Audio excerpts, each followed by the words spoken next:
Welcome back to Wardle Road. I'm guessing you're all here because of probably the title of the video. It's finally the loco reveal. I'm filming this 4 days, I think, after starting the process of picking it up, getting it back home, starting to do some body work and some of the electrical stuff. The body work's taken a little bit longer than I thought it would, just because of the material of the fiberglass. I've never worked with fiberglass before, but it's getting there. So you're probably wondering why we're down Brent's if I haven't got the loco together yet. Well, at this point, we've now got it running. A huge thanks to John Gay, who has come down to get it running for me. I've had a few electrical issues, but what I'm going to do now is pass you back to Ollie from about 5-6 days ago. Yeah, so 5-6 days ago when I picked it up and got it back to the garage. So I will see you all in a minute. Flashback. Right, so it is 12:05 and it's going to take me about an hour and 15 to get round to Maxi Track in, well, it's about 20 minutes from the sort of southeast side of London. So I'm going to leave now and go pick up the kit.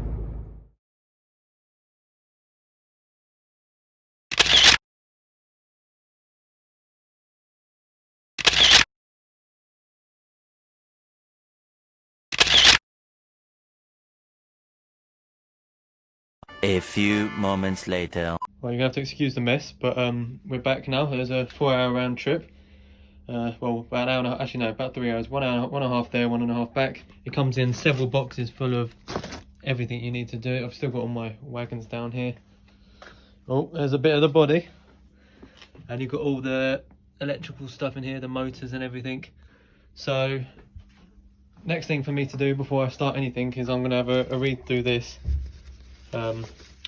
And familiarise myself with all the electronics and stuff that needs to be done, and then we'll get started.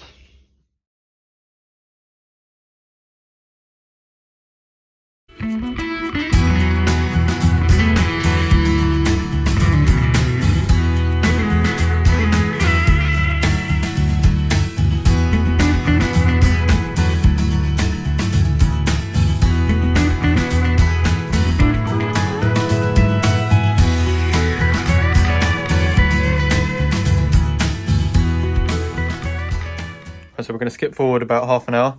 As you would have seen before, the lip of here that ran round here, I've just used a Dremel and just taken that off, because basically this chassis needs to sit flush with the bottom here. So I've still got a little bit more to take off. I'm just seeing what the fit's like.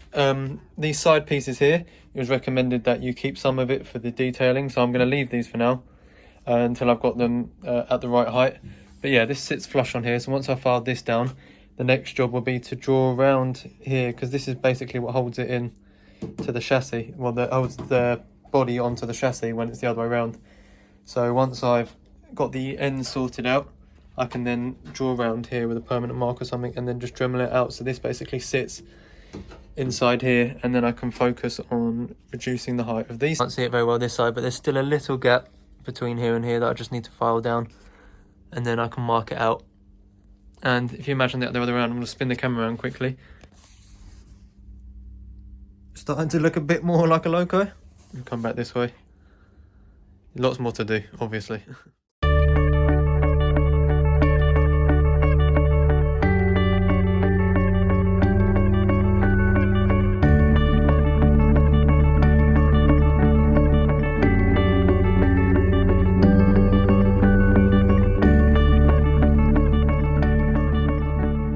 So that's the end of day one. As you can see, I've got that down to the level I want it to be. Tomorrow I'm going to cut along here. Yeah, it's been a lot of driving today and a fair bit of drilling and cutting, but it's a start, and hopefully you can start to see the shape of what it's going to look like. We can also get started on the bogies tomorrow, as long as we get all that stuff cut, and then we just mark around here. I'm going to start cutting out so this can sit inside the chassis. So I will see you all bright and early tomorrow morning. Early the next morning. Right, so it's day two. I say day two, it's the middle of the day already, and I've just started marking out where the chassis sits. So this is the section I'm going to need to cut off. There is actually quite a fine gap just here and here, and the same down at this end. So I just need to make sure that they're equal on both sides, and then I can start cutting out this, and this is where the chassis will sink into, and then the body obviously will sit on top of that, and it can be easily removed. A little update, I've almost got this section. I just need to file it down and neaten the edges up. This side's still a bit of a mess because I'm slowly working my way towards the line, but it's taking absolutely forever to get it just right. This side, the frame kind of sits in here perfectly this side now, so it's just a matter of doing that side, and then hopefully we can get started on something other than cutting this body out.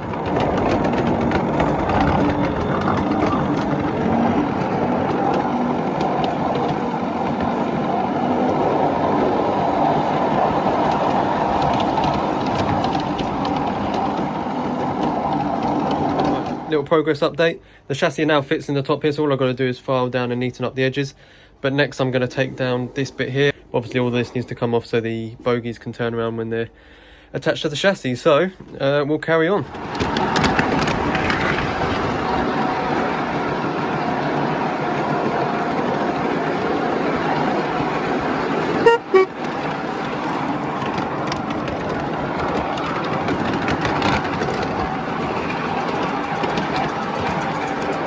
Another quick update, I got a bit tired of working on the body, so I've taken a break from that and started assembling the bogies. Now, they were a little bit more complicated to put together, well, to get it all to this stage, but now I know how to do it. It's going to make the other one super easy, and should have that together in no time. And then, of course, I'll flip it over.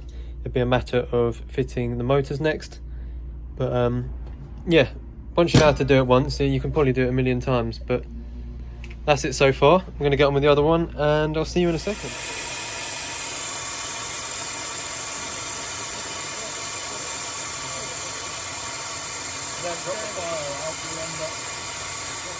Right, so that one took a little bit longer than I thought it would, because basically, as you can see here, the gap between here and here is roughly the same. But if you've got this plate the other way around, because of the gap of the cog here, this wasn't going in far enough, so I had to unscrew the whole lot after assembling it and then screw it all back in. So next up is that one down there. I'm still waiting for that to bend a bit more into shape.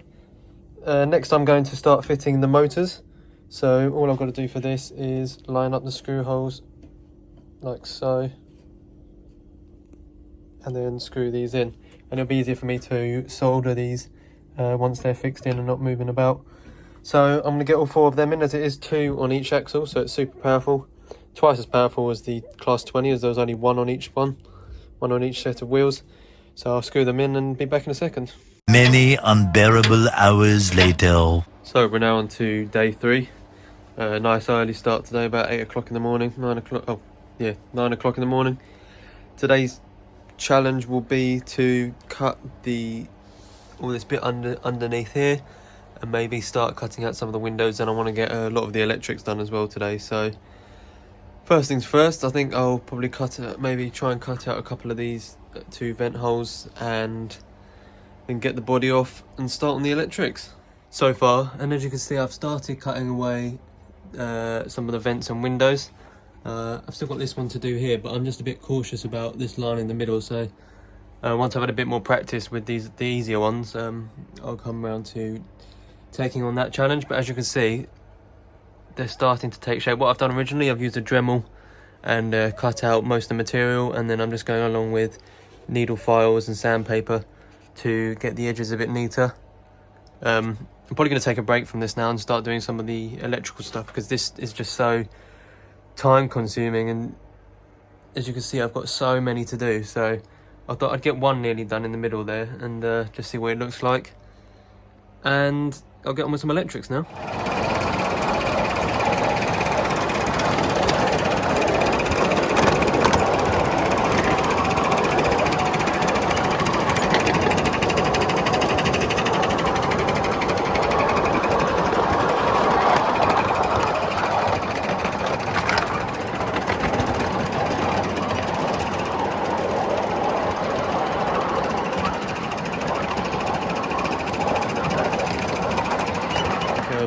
Day 4 or something now, and as you can see, I've got the 2 bogies in place there, and I've started bringing the wires out for the batteries. I have had a couple of issues with the controllers supplied to me, so tomorrow I'm going up to Brent's to meet John.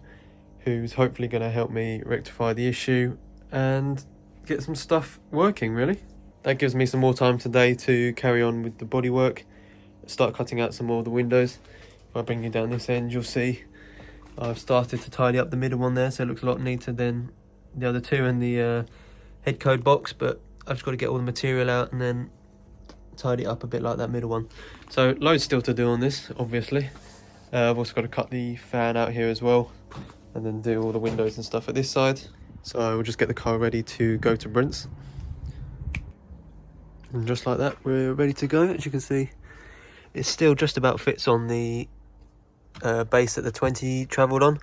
I've got to make something at the end as it only just touches the end there. So before I had a little bit of leeway to actually fit a block this big, but it's a tiny bit longer, but not too long. So that's all ready to go for tomorrow. So guys, while I work on the 25 body today, I've also got another little project to get on with, and that's this Toad, this brake van from 3DP Rolling Stock, who are the channel sponsors. So I will jump to an ad quickly, just to let you guys know who supports the channel and makes all of these possible. As you can see, I've got Shunter's Wagon, I've got a 5 plank down there, a couple more down there, a couple over there. So I'm quite kitted out with 3DP Rolling Stock stuff. So yeah, we'll just jump to an ad and then join me back for some more progress on the Class 25.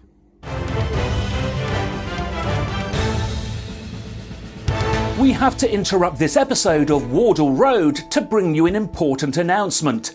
This channel is sponsored by 3DP Rolling Stock, the #1 place for all your 3D printed 5-inch and 3.5-inch gauge rolling stock needs.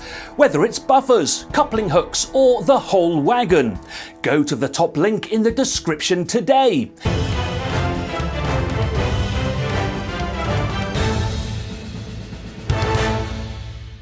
So guys, as you might have seen there, we now own a Maxi-Track Class 25.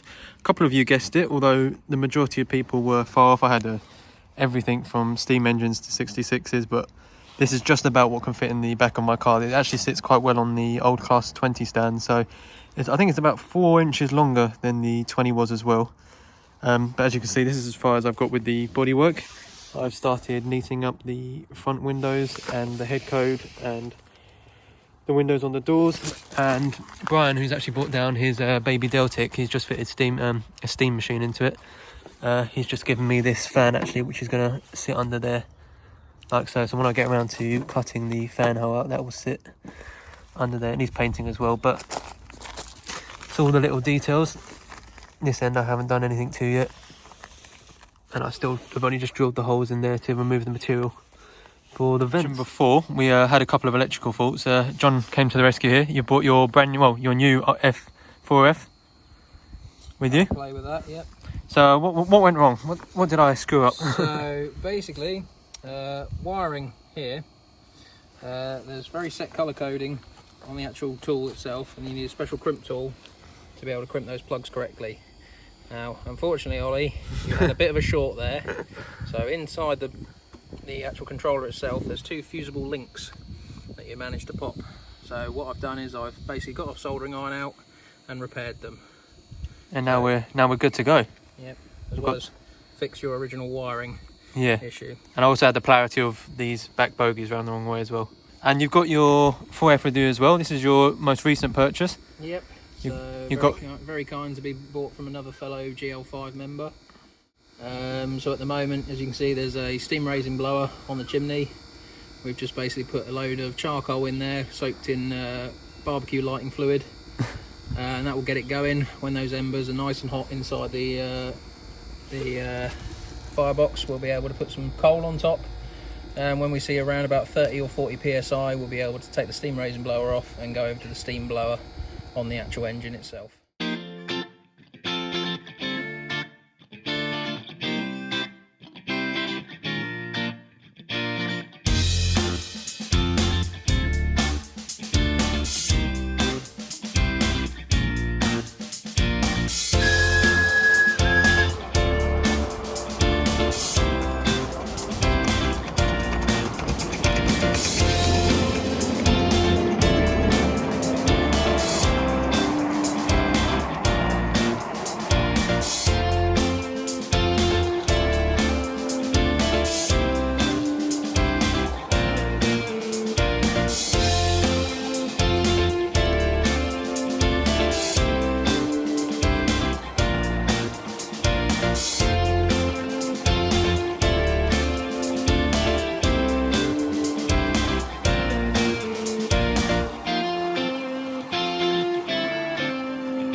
So guys, we're back at home now after a good day of running trains and getting the 25 going as well. So a huge shout out to John for sorting out the loco and helping me getting it to run again.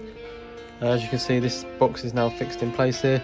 Shout out to Brent as well for sorting me out with this sound unit. So I'm going to get a speaker here and here, either side of the battery, for the sound. I'd also like to give a special mention to Anne to AGR for hooking me up with some great 00 gauge stuff. So more on that in the future videos once I've got my layout build started. But for now, I hope you guys enjoyed. I will leave you guys with some more running shots. As I mentioned, we had a baby Deltic out there today and the 4F. So I shall leave you with that and see you in the next video. Thank you very much for watching.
All good? Going again?